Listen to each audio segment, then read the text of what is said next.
The ceasefire did not arrive as silence. It arrived first as language, passed through diplomatic channels, and printed in official form while tanks were still moving, bridges were still carrying vehicles over the Suez Canal, and men on both banks were still trying to improve their positions before the war froze around them. On the 22nd of October, 1973, the United Nations Security Council adopted Resolution 338, calling for a ceasefire and for negotiations linked to the earlier demand for a just and lasting peace after the 1967 war. On paper, it was a turning point. On the ground, it was another kind of battlefield event. Armies do not stop because a sentence has been written in New York. They stop when commanders believe stopping serves survival, advantage, or necessity. If you would like to move beyond the podcast, you can see my available books at militaryauthor.me. And at trackpads.com, you will find magazines and galleries with hundreds of thousands of photos and videos to explore. By the time Resolution 338 appeared, the war had already passed through two reversals.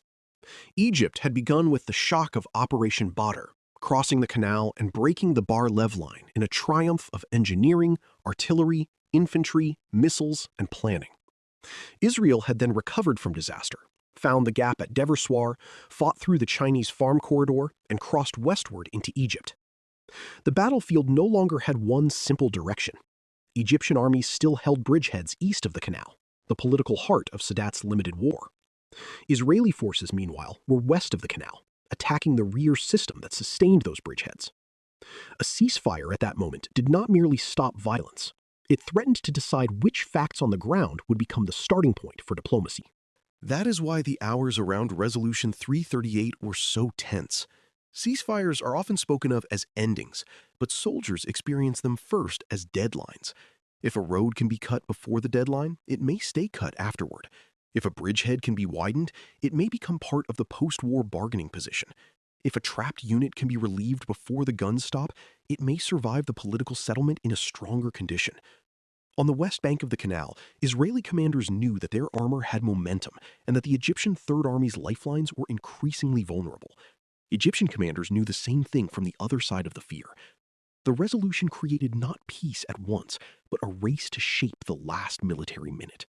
The words of Resolution 338 carried the weight of 1967 as much as 1973. It called not only for a ceasefire, but for the implementation of the earlier Resolution 242, the diplomatic framework born after the Six-Day War. That mattered deeply because Sadat's war had never been only a military gamble. He had wanted to break the frozen situation left by 1967, when Israel held Sinai and diplomacy seemed unable to move the occupation from fact to negotiation. Egypt's crossing had already changed the emotional and political landscape. Resolution 338 now offered a way to turn battlefield shock into diplomatic process. The same canal that had been crossed by assault boats and tanks became, in effect, a bridge back into negotiations. For Israel, the resolution arrived at a moment of grim recovery rather than easy triumph. The first days of the war had shaken the country profoundly, and the losses along the canal and on the Golan Heights had destroyed any illusion that 1967 could simply repeat itself. Yet, by late October, Israeli forces had regained initiative in the south. They had crossed into Egypt, threatened missile sites and supply lines, and placed severe pressure on the Third Army. A ceasefire now risked stopping the army just as its counteroffensive was producing leverage. The Israeli leadership had to balance military opportunity against international pressure and the danger of pushing too far. In war, success can be almost as difficult to manage as crisis because it tempts commanders to keep moving after diplomacy has entered the room. For Egypt, the ceasefire carried a double meaning. On one hand, the Egyptian army had achieved what mattered most politically. It had crossed the canal, held ground east of it, and proved that the post-1967 order could be broken by force if diplomacy remained blocked. On the other hand, the Israeli countercrossing had created a serious danger behind the canal line, especially in the south. The Third Army was increasingly exposed to encirclement, and Israeli armor west of the canal threatened the machinery that kept Egyptian troops supplied. Sadat needed the war to end before operational reversal swallowed the political success he had gained. Resolution 338 offered a way to preserve the meaning of the crossing, but only if the ceasefire could actually be made real before the battlefield turned worse. The soldiers did not live this as a diplomatic chessboard. They lived it as uncertainty. A tank crew might hear rumors of a ceasefire while still loading shells.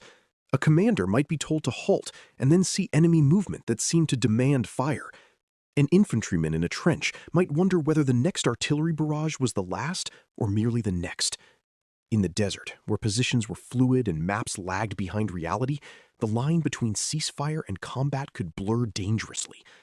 No one wanted to be the last man killed in a war officially ending, but no soldier wanted to stop too soon and be overrun by an enemy who did not stop with him. The resolution's language had to pass through fear before it could become quiet. This is one of the reasons Resolution 338 belongs in a season about armored warfare. A ceasefire in a mechanized campaign is not only a political instruction, it is a question of movement. Where are the tanks when the halt is ordered? Which roads do they control? Which bridges are open? Which supply lines are cut? Which forces are isolated on the wrong side of a canal? The answers matter because armored warfare changes the battlefield quickly, and a ceasefire freezes those changes unevenly. In a slower war, diplomacy might have more time to catch up to the front. Around the Suez Canal, armored columns, bridges, and supply routes were moving faster than negotiators could turn words into compliance. The machines made the ceasefire urgent because they were still changing the map. The United States and the Soviet Union stood behind the diplomacy like two enormous shadows.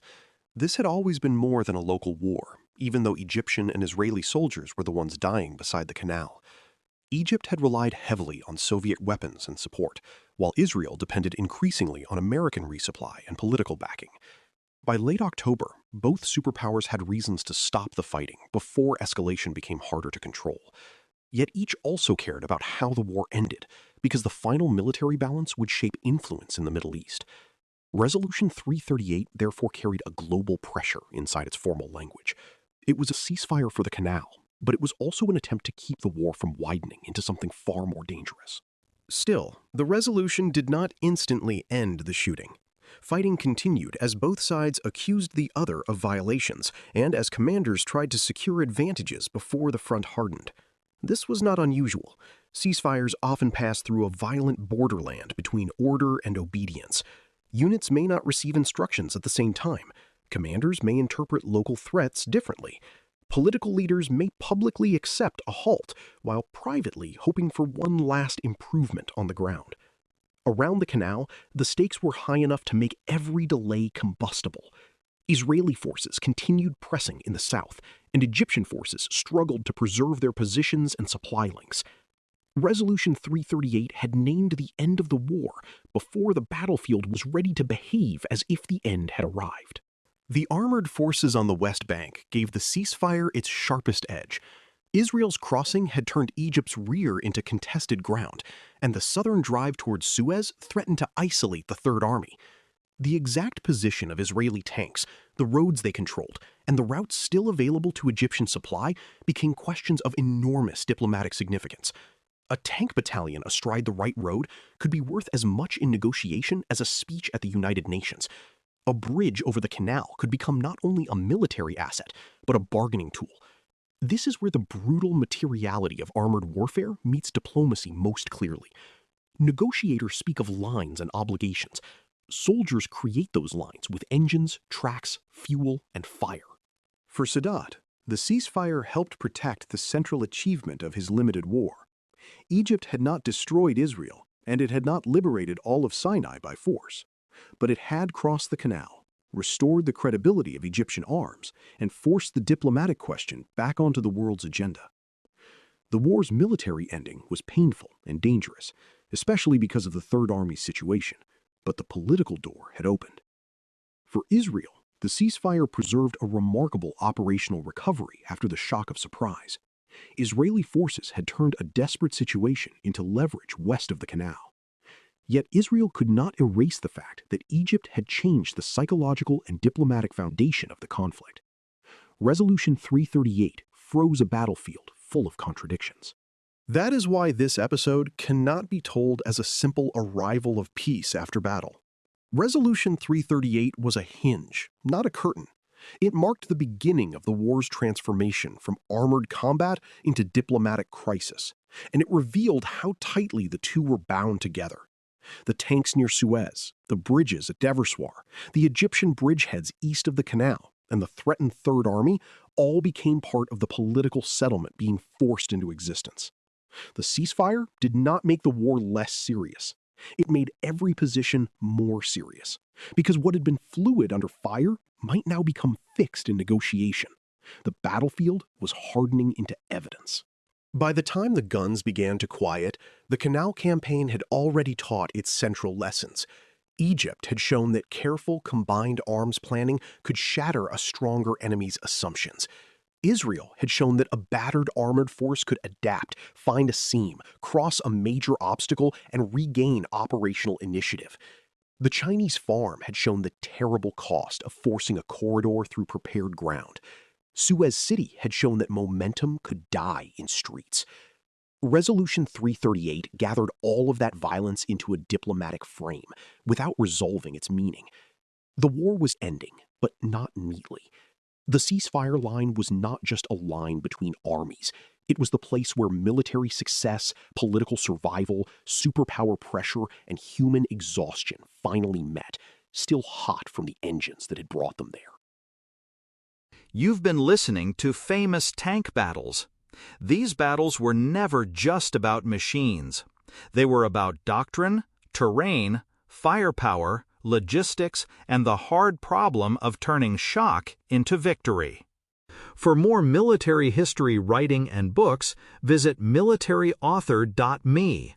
And for magazines, podcasts, and a massive archive of military photos and video, visit trackpads.com.